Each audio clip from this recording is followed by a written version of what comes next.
Good morning, ladies and gentlemen, and welcome to Grumman Pilot's YouTube channel. Today we're going to talk about Martha Lunken's latest flying experience and what's been making the national news, and even when it made Aviation News Talk podcast. So stay tuned for a little bit more fun.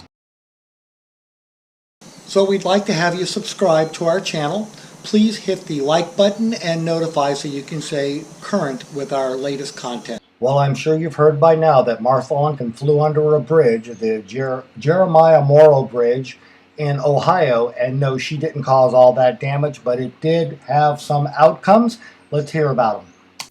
Now let's talk about the FAA case involving Martha Lunken, about whom much has been written over the past week in the aviation press and on social media. Of all the articles I've read, AvWeb seems to have the most complete coverage, so let me read parts of that article. It's called Bridge Stunt Leads to ADSB Revocation. A well-known Ohio pilot and aviation columnist may be the first to run afoul of a new regulation triggered by the ADSB mandate enacted in 2020. Martha Lunken, age 78, who pens a popular aviation column, flew under a bridge near her home airport, which bears her name, in southern Ohio in March of 2020, an impulsive and immature stunt she told AvWeb she knew was wrong. And I've read elsewhere that she said she did it on a whim, which is rather surprising coming from someone who was an FAA inspector for many years, including running the FAA safety program in southern Ohio. Anyway, getting back to the article, but a coincidental malfunction of her Cessna 180's transponder with ADSB out may have resulted in her being slapped with an emergency revocation of all her certificates instead of the suspension that normally accompanies such transgressions. So apparently what this means is that normally a pilot who might fly under a bridge would just have their pilot certificates suspended for some period of time, some number of months. But a pilot who purposely tries to evade detection by turning off their ADSB out signal under the new rule has all of their certificates revoked, which means they're just gone. And the only way to get them back is to fly with an instructor and then take a new check ride for every certificate you want to get back. Now, what's in dispute is why the transponder wasn't working. Continuing with the article, Lunken said that after she crossed flying under a bridge from her bucket list, she headed home and checked in with Cincinnati Approach and was told her transponder was off. She said she reset it and set a new code, and it resumed working. In their subsequent investigation, FAA officials determined that she'd shut it off on purpose to stop the system from tracking her while she threw caution to the wind.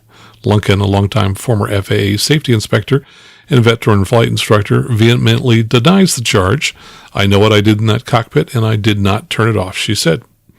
The agency used a new section of its Legal Enforcement Actions Guidebook for FAA staff, which calls for revocation of a certificate for, quote, operating an aircraft without activated transponder or ADSB out transmission for the purpose of evading detection.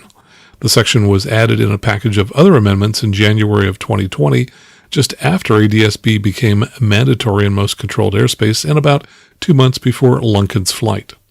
Lunken said she took the 180 to her avionics tech, who said the transponder seemed to be loose in its mount when he took it out. It tested fine on the bench and after it was reinstalled. The FAA interviewed the tech. Lunken said the tech was unable to tell them whether the device was malfunctioning during flight. She said now it's her word against the FAA's on whether the intermittent ADSB out signal was a malfunction or a crime. She said radar tracks that were part of the evidence against her showed the ADSB signal from her aircraft to be intermittent. She speculates she jarred the connections loose during a few bone-jarring landings in gusty crosswinds. Quote, "I had made several rather brutal landings at OH-77, the 32-foot wide concrete crosswind strip just north of the bridge, and it was bumpy at low levels," she said. "I did not turn it off." As for the stunt itself, which has been the focus of most of the social media attention and reaction, Lunken said it was just a silly, spur-of-the-moment thing. Quote, "I looked over my left shoulder and I saw the bridge and I thought, I just have to fly under that bridge before I get old." The Jeremiah Morrow Bridge is 239 feet above the Little Miami River Gorge, and Lunken said she didn't have to draw very heavily on her 14,000 hours of experience to get to the other side. It certainly didn't take any skill, she said. As for it being a reflection of her attitude towards safety and the regs, she said nothing could be further from the truth. Quote, "It is not a part of a pattern of behavior, and I am not an irresponsible pilot," she said. "I would never have put anyone in danger." And here's where I would take issue with Martha's statement, which hopefully was quoted correctly. She's quoted as saying, "I would never have put anyone in danger," almost as if somehow that excuses her violation of an FAR by flying under the bridge. Clearly, whether someone is placed in danger is not the sole criteria for the majority of FAA regulations. But the FAA enforcement letter said that there were people under the bridge, something Martha may not have known. So if something had gone wrong during her flight under the bridge, she could have injured other people, even if she never intended to. She also said, "I am not an irresponsible pilot," which I am sure is true 99.99% of the time. But in this one case, she apparently used poor judgment and clearly was irresponsible, at least for the time she was flying under the bridge. And lastly, she's quoted as saying, "It is not part of a pattern of behavior." To which I would say, you don't have to have a pattern of behavior. After all, a violation is a violation, whether you did it just one time or 100 times. It all counts. The rules are the rules. So getting back to the article, a security camera snapped a picture of her passage, and the FAA sent her a letter a few weeks later saying they were investigating. She said she expected to be sanctioned, thinking she might have to sit out for a period of weeks or months. FAA enforcement guidelines call for a period of suspension of 30 days to 4 months for the bridge stunt, which is a violation of altitude and distance from objects regulation. Quote, "I knew it was illegal, and I did it anyway," she said. "I'm 78, and I'm still not very mature, and I hope I never am." When she didn't hear anything after 6 months, she thought the FAA had dropped the matter. The emergency revocation letter was delivered March 19th. Lunken said she considered appealing the revocation, but her lawyers estimated the cost at $25,000.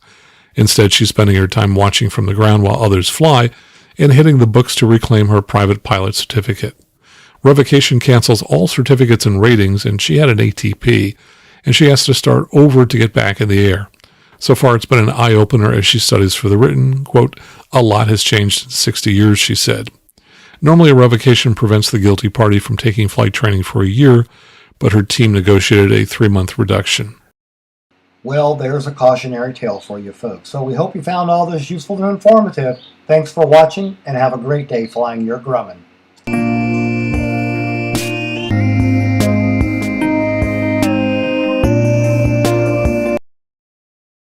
And in addition, there's a little treat about 3 o'clock in the morning when I'm doing web work and other stuff.